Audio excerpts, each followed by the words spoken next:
Okay, hi everyone. Today I'm joined by the Right Honourable Jackie Smith, who in 2007 became the first ever female Home Secretary.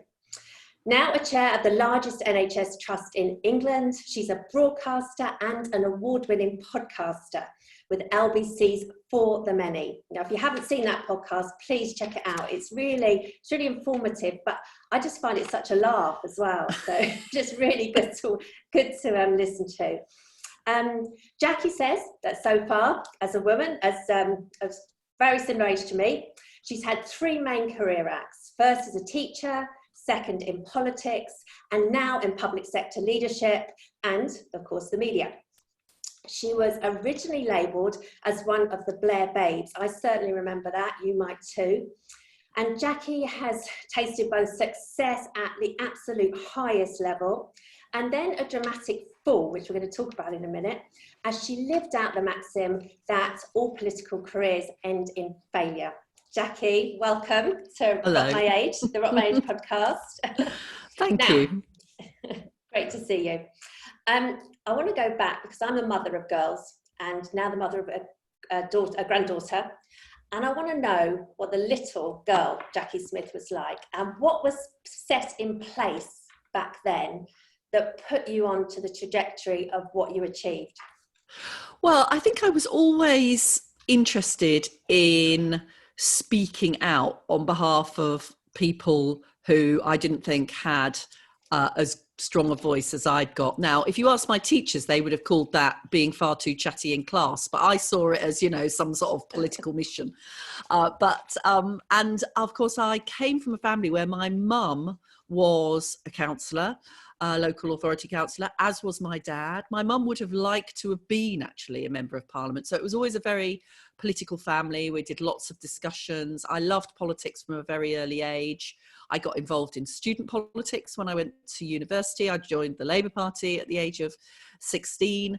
And I suppose it really went from there because although I had my teaching career, I'd been involved in politics at university. I'd spent a year working for Labour students and in the House of Commons. And then I was first elected to the local council in Redditch in I think it was about 1990. And I first stood for Parliament in 1992, unsuccessfully, learning that very important lesson that politicians have to learn, which is you will lose as many elections as you will win, which was certainly the case with me. And then I was, as you rightly say, I was finally elected to Parliament, or I was elected to Parliament in 1997, when Labour achieved that great landslide and Tony Blair became Prime Minister. And so how old were you when you got into politics? Well, I mean, in some ways, I can't remember ever not being involved in politics. My idea of fun would be to ride backwards and forwards to the polling station on an election day in order to collect the little, the numbers that people take there and bring them back to my house, which was quite often the committee room. So I was always interested in arguing, always interested in politics. I suppose formally, I joined the Labour Party when I was 16. And then, what was my first election? I mean, apart from things that I did at school, I stood actually I was the president of the sort of what was called the JCR, the student union in my college, and I unsuccessfully stood to be president of the student union as well. So what did it take? Because you're a similar age to me, so I do remember that there was a kind of sense maybe that when we were in our 20s you could do anything. It did seem like the world had opened up in a way that it hadn't for our mums generation. Yeah. So, but I don't think I would ever have thought, right, I want to go into politics, into high office. What was it in you that, because it is such a, when I look back, and it was such an amazing achievement, and, my daughter doesn't realise this, but, getting a female at that level was fantastic at the time. And I remember the thrill of it. But was it self-belief? What was it inside you that drove you? I suppose there's I had a very, very supportive family, and I think I had role models, not least my mum, but other women as well who had got into Parliament, not enough of them, because of course, before I was elected to Parliament, it was still the case that there were more men called John in Parliament than there were women. So I could still see that there was a big gap there. But I had as well in the Labour Party, of course, a situation where we were really trying hard to get more women elected. So I was selected, for example, on an all-women shortlist. And it made a difference to know that I was part of a party that wanted to see women being represented in Parliament. And I had I think it's probably fair to say I had a pretty strong sense of self-belief. You know, I wasn't quiet, I wasn't backwards at coming forwards, and I'd been encouraged in all of those things, particularly in my family, to a certain extent at school, although, you know, I was the first person from my school to go to Oxford. So I had achieved some things that perhaps hadn't been achieved by people I was around at that point, and I just gained in self-confidence. It was good to run for the council as well, because then I'd got experience of what it was like to put yourself out there to be elected, because there is something quite nerve-wracking about saying to public, put your faith in me, vote for me. That's the point at which you begin to realize that actually, oh, wait a minute, this isn't, you know, my career trajectory is not just going to be a very smooth run up.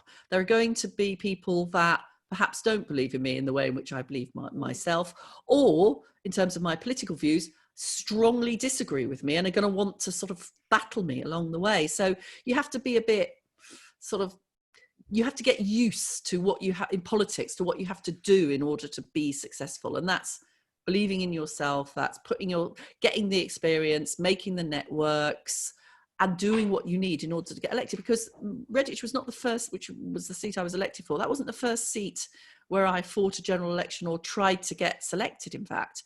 So I went for other seats, I had some knockbacks, but I felt that I was gaining experience about how to be successful, which is what culminated in the election in 1997. And then, you know, I sometimes say any politician that tells you that they don't want to be a minister or the prime minister is probably lying, because you don't go into politics because you're a shrinking violet. You go in because you think, actually, I can make things better and I can do things differently. Yeah. So I was lucky 2 years after I was elected to be appointed by Tony Blair then into the government. And that was a bit of a sort of, you know, I think I'm confident, but I mean, what people need to understand is that, like I think lots of people, that isn't necessarily always how you feel inside. So when I became a minister, I can remember sort of not sleeping for a week thinking, oh God, how am I going to do this? Am I going to be able to do it? But I did. And then I went through a series of other ministerial jobs as I was promoted and reshuffled until I got into the cabinet. And by that time, you sort of think to yourself, well, actually, I can do this. And I'm getting a feel for how it's done. So that when I became Home Secretary, it was a big step up. But I thought, well, I sort of know what I'm doing. I mean, it then hit me what I was doing, but at that point, I thought I can do this. Yeah. So you picked the paper up today, and there's this horrible case again about bullying, about young female researchers being bullied, the toxic kind of environment in politics. Is that something, that you found? And if you did, how did you deal with it? I mean, I did find that women were looked on as a slightly strange, different group when I got into Parliament. And that was the first time, because I'd been a teacher, I'd been in a workplace where there were lots of women. And that was the first time I went into a workplace where actually I was in a minority as a woman. And that did feel a bit strange. I think I can say that I didn't face the sort of sexual harassment, essentially, and worse, that we've seen this week. But that's because actually quite often those things are about power. What I did see were lots of ambitious young women working for male politicians. And yeah, let's be clear, most male politicians are very decent human beings. But as with all of these things, there are some men who get into a powerful position and believe that that gives them the right to treat women in an inhuman way, which is what we've seen this week. Because I was powerful by definition by being an MP, you know, it didn't always feel powerful, but, you know, in terms of the relationships, I was the powerful person in that workplace. I didn't face it. And I think I've sometimes looked back and I've thought to myself, I wonder if I should have, because I was powerful, have kept a closer eye on the younger women around me. And that's something I now try to do, because I know the way that sometimes they're treated. And sometimes I think they have felt, I hope less now, that, you know, I'm ambitious and actually I sort of have to put up with this behaviour in order to get on. And actually you absolutely don't. And women who've been through it like us need to make that clear to younger women. Yeah. So we spoke earlier, I know when we spoke offline, we spoke about the, and actually I wrote this, I remember writing this about the Blair Babes. And I remember at the time I felt, oh, yeah, really kind of, yeah. We were doing this platform for older women, and you know, if you read the Daily Mail, you'd really put a bag over your head and go and hide in your house and never come out again, because you know. So I mean, I feel really strongly language does matter about, you know, maybe if you come from the right background and you know you can use your voice, but a lot of people don't have that in their kind of in their armory. So tell me your views on labels and how we, you know, how we should be thinking of them. Are they just a bit of a laugh and we're all getting a bit hot onto the collar about it, or what's your view? I was really conflicted as well about that Blair's Babes model, and it came about, label, it came about because of the photo that of course we had taken outside Church House just after we'd all been elected, with Tony Blair in the middle and all of the women around. I mean, you know, let's say on the positive side, of course, the reason why it was noteworthy was because that was the first time there were more than 100 women elected to Parliament. So that was a positive. Oh, look, people are noticing. But actually they're noticing, and then they're immediately demeaning them by calling them babes and, you know, suggesting, and partly the photo was to blame for this, if I'm completely honest, that there's some sort of handmaiden thing going on here and we're all sort of gathered around Tony Blair as his babes. The hypocrisy of this, of course, was that there was still only one woman for every 4 men in Parliament, but you didn't hear about Blair's blokes or, you know, Gordon's guys or, you know, any of those things, because that was just what you took for granted.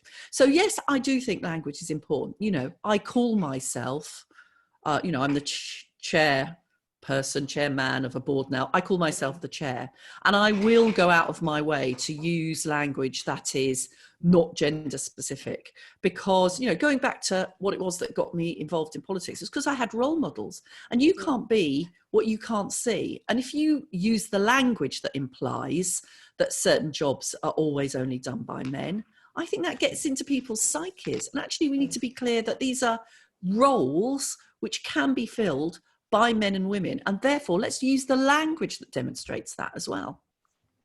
So role models is great. I just want to pick up role models in a minute, but I just want to go with you really into what it felt like to be, having been elected as the first female Home Secretary. And ladies, this was a big moment.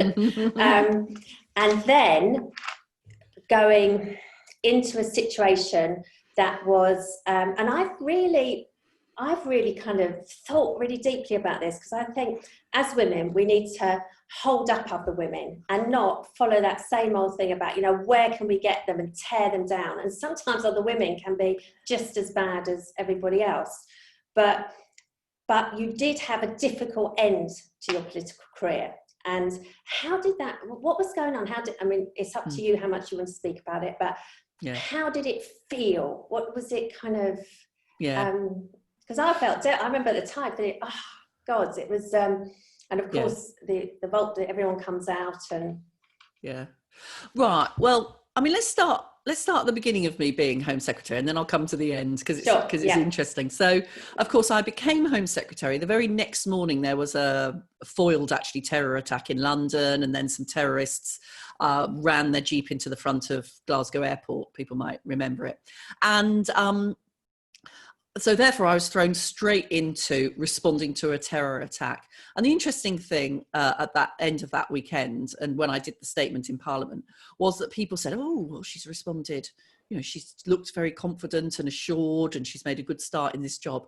And I thought to myself, that's lovely, thank you for saying that. But actually there's a certain element there of, this is the first woman to ever do this job. And what were we thinking? Were we sort of thinking that she might run out of Downing Street going, oh God, I can't manage it. It's all too difficult.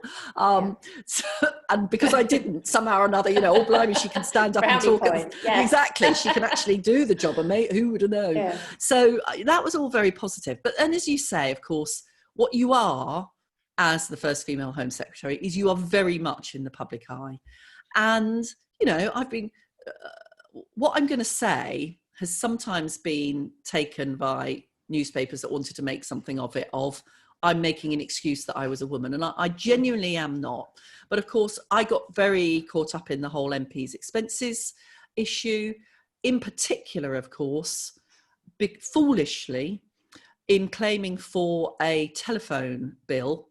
I submitted a bill which of course you're entitled to because you're living in two different houses. I submitted a bill that included on it 3 films that had been watched in my household. 2 of them were kids' films, entertainment films. 1 of them was a pornographic film. Quite understandably, this became a sort of totem. My sister's a journalist, and she said to me, it's hard to imagine, Jay, she calls me Jay, it's hard to imagine, Jay, that you could have done something more likely to get screaming headlines than the titillation of it, and exactly, and it's actually not illegal to, you know, kind of as a fact. It's not illegal. It's wholly wrong to claim it on taxpayers' money, incidentally, but it's not. You're right. It's not illegal. But it's sort of you know, I bet there were journalists around the country going, "Thank God for this story where the Home Secretary, etc., etc." So because of that and other things about, you know, going into the details of my expenses, I didn't immediately resign. I wasn't fired by Gordon Brown. He was actually incredibly supportive of me. But what it did do is, because obviously it was my husband who took some responsibility for this, he had been really, really important to my career. He had given up his own career to look after our children. He supported me in my constituency office. We were like a team.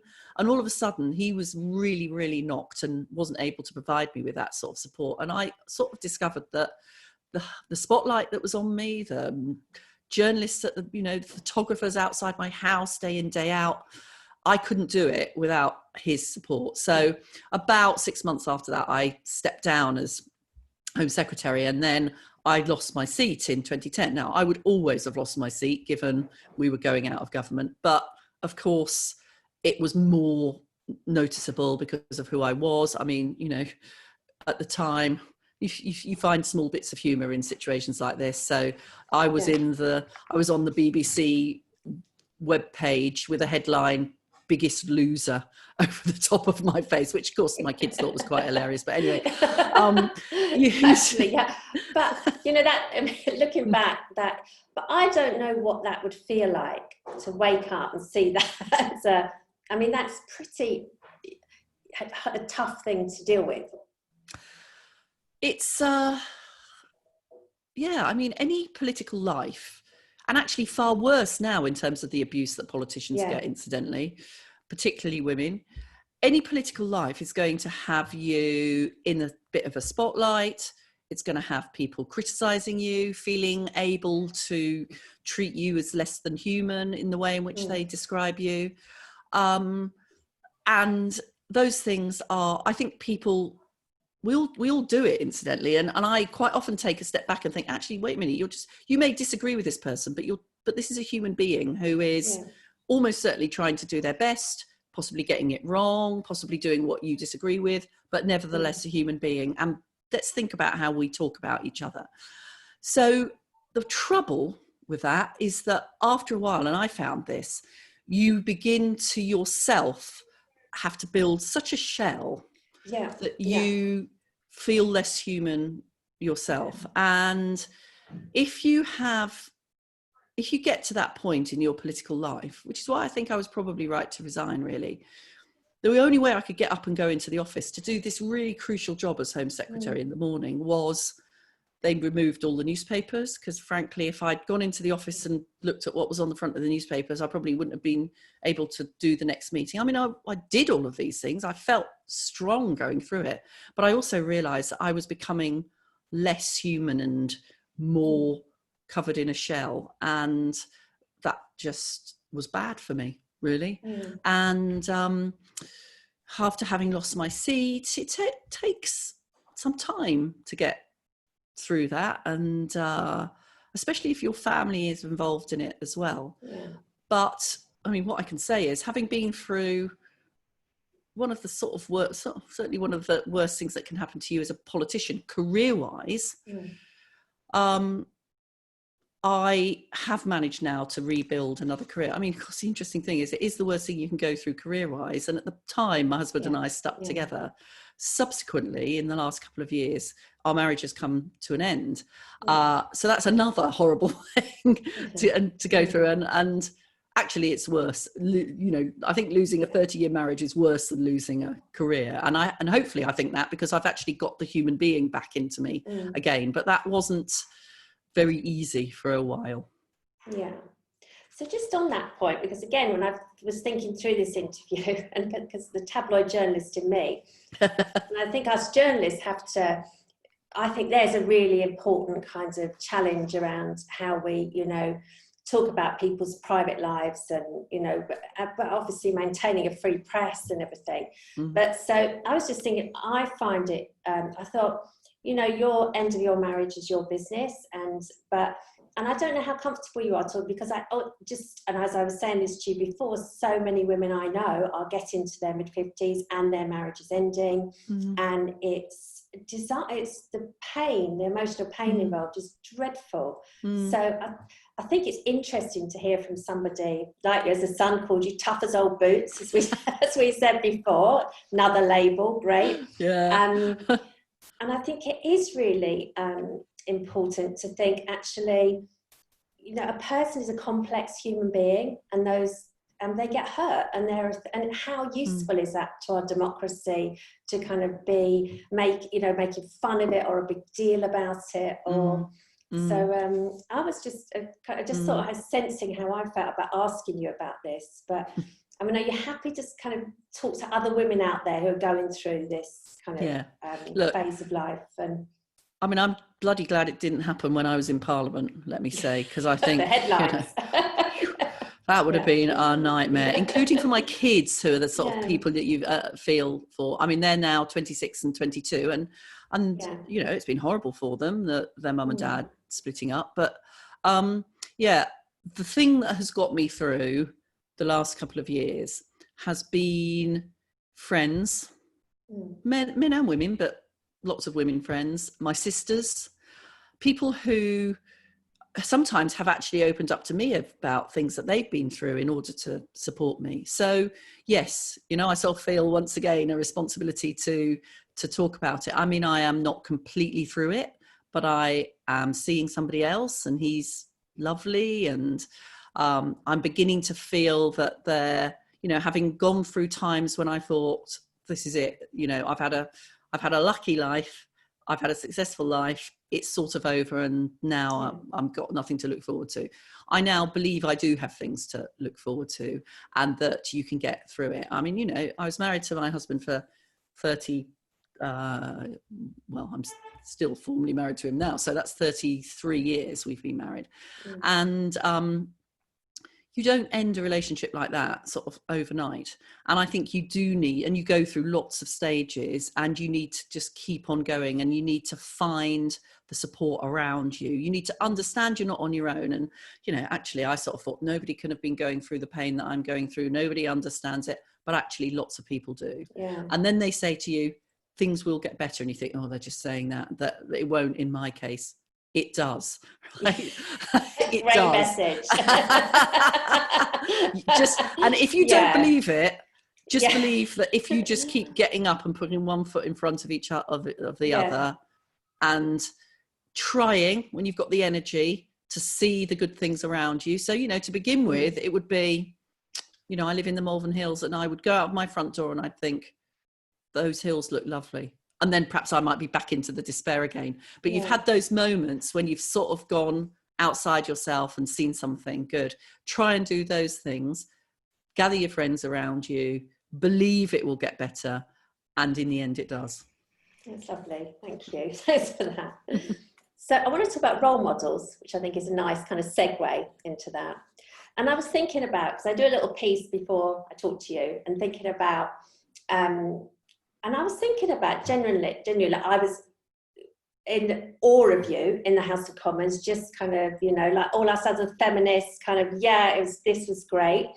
And I was expecting to find, though I listened to your podcast only recently, I have to admit, but I found a warmth and a humanity and almost a vulnerability, which reminds me of Jess Phillips now. And I think, and it just got me thinking about that, how important, I think, in just not in politics, but in any role, of a woman leadership role, is that likability, and is that ability to not become the old dragon or the, you know, kind of tough as old boots, but to show that kind of broader sense of you know, a human life. And I think Jess does that really well, and I think you do it really well. So it's well, that's kind of you. I do it much better now than I did it when I was in Parliament. And the thing that I really admire about Jess is that she does it whilst she's in the centre of the political world. Yeah.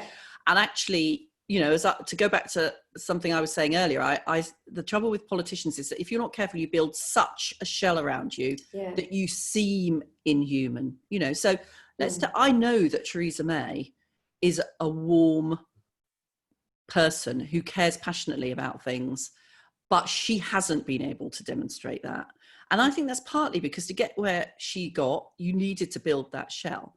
So now I feel, and also actually being Home Secretary, right? The interesting thing about being Home Secretary is that I'm naturally a smiley person, right? I will tend to wear bright clothes quite often. When I became Home Secretary, I put away the bright clothes and I had to compose my face in public. Because you can imagine what it's like if you're the Home Secretary and, you know, some horrible things happened, a child's been killed or something, and you are sort of grinning from ear to ear. So you sort of have to train yourself to be quite serious. But actually, I am a smiley person, and I feel a sense of liberation now that I can show more of my human side, and incidentally that I can show that to younger women as well. And as you say, try and help them to understand that it is possible to be human, and to show some of that, particularly to people you're working closely with, and that you will probably do better if you do that. But it is quite difficult, and it's also a bit of a risk, because if you open yourself up, this is why people keep closed in. If you open yourself up, you're providing almost a sort of flank, dare I say it, on which somebody can attack you. But you're also demonstrating to people that you are that human being. So I think it's probably worthwhile doing. And you can imagine young women, because I always have such huge kind of positive feelings about this next generation, because they do seem so much more emotionally literate and not prepared to put up with this stuff. But you can think it's just the way to poor mental health as well. If you're kind of doing this, you know, kind of I am impervious and a different human being to everyone else, it's not going to be great for you. No, it isn't. And it also is not a real role model, because, you know, I think about Margaret Thatcher, for example. I didn't agree with her politics. I obviously respect the fact that she was the first female prime minister, but I never felt about her that she was a woman like me. You know, I mean, I'm sure she was, but I didn't feel to myself, this is a woman who's sort of trying to balance her work and her family, worrying about, do I look okay, whilst not spending all her time thinking about her appearance? Has she got friends? What does she do at the weekend? You know, none of that stuff became, I mean, those things aren't in one way important if you want to be the Prime Minister, but they're important if you want to be the Prime Minister who is a person. And I think actually we're much better at letting men show those sides than we are at letting women show them. Because, you know, a male Prime Minister will sort of go, oh, Boris Johnson's got a baby, oh, that's lovely. But for women, that would be much more difficult to open yourself up like that, I think. But perhaps we should be more confident about doing it. Yeah. So just want to pick up on role models, because part of what I do is train people to perform. Women, and my interest is women in raising their voice. And it is about trying to get that authentic voice. But I think how you dress and how you present, I see it almost like a theatre that you use. You're not Daily Mail, not interested what you're telling me what I can wear or can't wear, but that you've got your clothing is a prop that you can kind of use to enhance what you're trying to say. So how much is, so we do touch on style in Rock My Age, and we thought about it, that is this just stupid nonsense? But, you know, I think sometimes in all cultures, isn't it, we adorn ourselves and that. So how much has style been an issue for you, and how have you handled it? I was very fortunate before I was elected to have training. And you may or may not remember that, of course, Barbara Follett famously folleted people in the run-up to the 1997 general election. And there was, you know, great hilarity, oh, how trivial, blah, blah.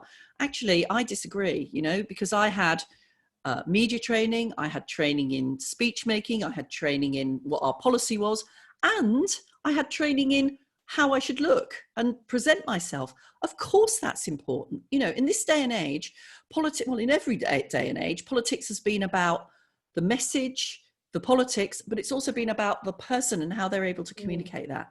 And, you know, the point that was made to me, and I feel this really strongly, is, first of all, I was representing, even as an MP, I was representing the 65,000 electors in Redditch.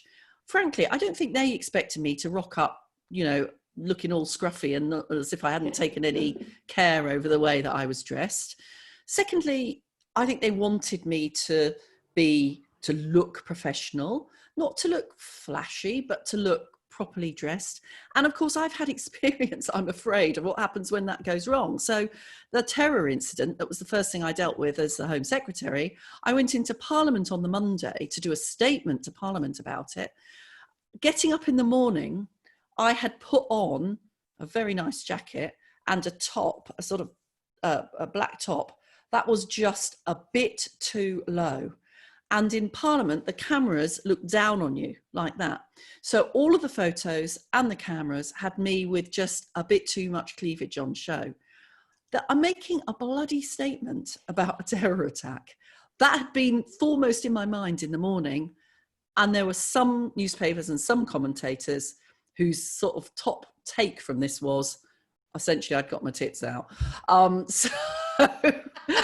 can see a headline there, Jackie. Well, sorry, one of the newspapers headlined me Minister for Melons. Yeah, thanks very much.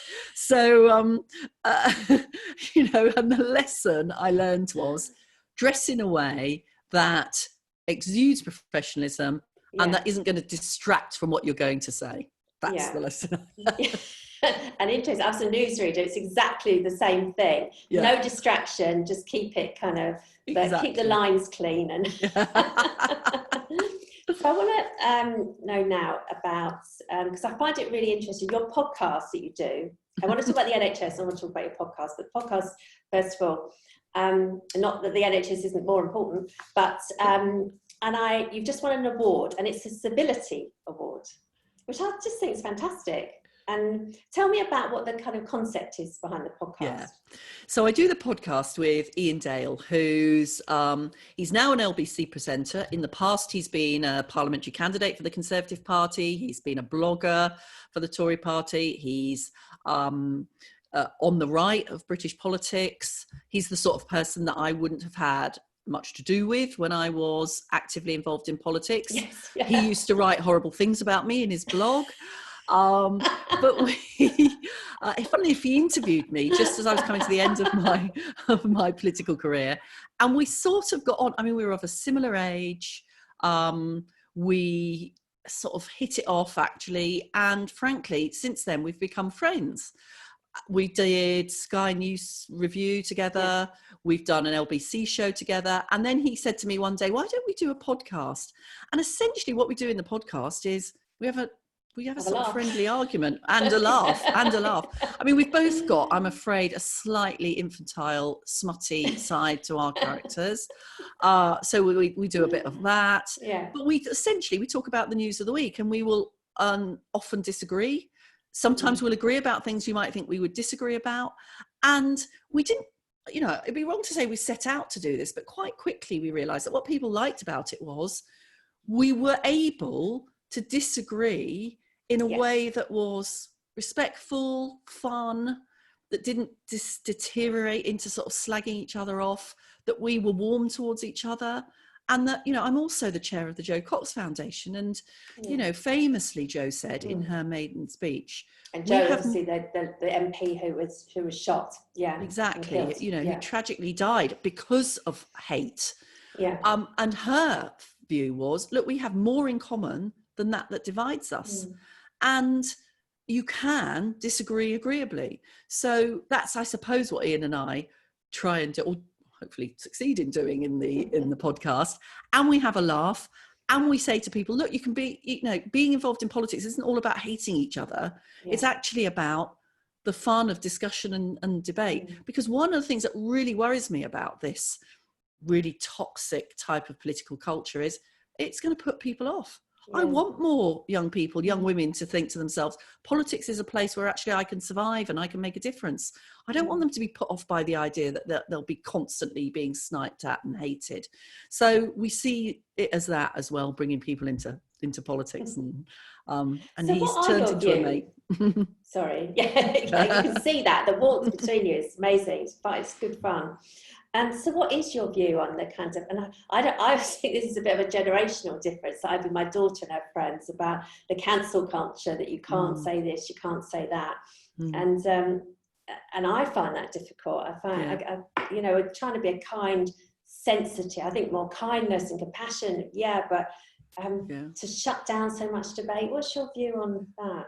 I think it's really, I think you're absolutely right. I find it quite difficult because I think that if somebody, so I think about how I block people on Twitter, for example. If somebody calls me a liar or says horrible things about my family, I will block them, because I think, well, why should I have to put up with that?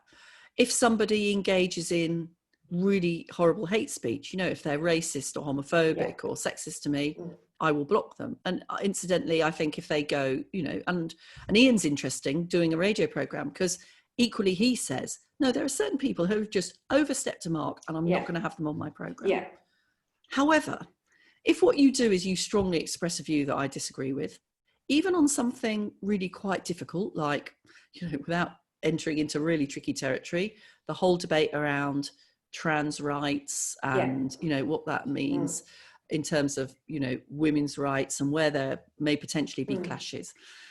I just feel we have to, this is a really difficult issue and we have to be able to air it. As long as we come to it with a genuine concern to try and find a way forward, the idea that somebody would be cancelled because of expressing that view, I find actually quite worrying. And I have quite big arguments with my sons about this, because they probably take funnily enough, my sons take a more robust approach. But I think it's very dangerous if we get into a situation where genuinely open-hearted political debate can't happen because somehow or another you feel somebody's stepped over the mark. And I don't think there's a simple answer to it, because as I say, I think there are some people who do step over a line and should be banned, but we have to keep working at it and on the whole give a preference to hearing and arguing. And are you optimistic that we'll be able to keep that in the future? I worry sometimes about it, but I think that I'm optimistic that keeping talking and keeping arguing in a civil way will bring us to a better place. I mean, I have to, you know, that's what I've built my life around, really. So, you know, I believe in the power of engaging and arguing, and I will carry on doing it. And something else I picked, something I'm really interested in, picked up from your podcast, because I write a lot around this likability and, you know, that human side of people. But I also think having some humour in it, and not this kind of, you know, hectoring idea. And I think that's why I really like your podcast, because, you know, you're kind of 1 minute talk about something really serious, but then it is almost like your mates down the pub. And I think having that humour is so important to kind of draw people in and to hopefully we can keep having conversations. I think that is so true, you know, and I always think to myself, I want to take the issues and the arguments seriously, but I don't want to take myself too seriously, because that just becomes very dull for everybody. Yeah. And also I think people stop listening, don't they? And I think it is, people listen more if there's a humour there. And I always think Matt Lucas is brilliant at some of the things he does of actually engaging in issues, because they're so funny, but, but some people think they're funny. So I want to talk about the NHS. You've talked about Jo Cox and the importance of, you work with the foundation, which is, I think it's just an amazing organisation. The NHS, now, you've been Home Secretary. I've done quite a lot of work in the NHS, and it's not for the faint-hearted, highly political, not for the faint-hearted. Do you ever think, I'm just going to sit back, put my feet up, I've done my thing, I can enjoy my garden now or something? Because I see you now doing the media, it's hard, but to be a chair of a huge, and I mean, it's the largest NHS trust in England, is not and I know that, is not a kind of part-time job. So what keeps you going? Why do you? Well, things like that keep me going. I cannot imagine, I'm getting to the age, aren't I, where people start thinking about their retirement. Yeah. If I think about retiring, I get a sort of panic attack, frankly. And this is not, there are plenty of people who can have a fabulous, fulfilled retirement. And one of my shortcomings is that I find it, I love my work. Yeah. And probably the last 2 years, actually, in some ways, the last 2 years have been good for me, because they've made me realise that there is more to life than work. But I love working, and I can't imagine stopping working. And it's what makes me feel energised, and it's where I have fun, and it's where I meet people. So I don't want to retire. So therefore, and I don't want to do a job that I don't feel challenges me. So that's the reason why I'm so pleased to be doing this role.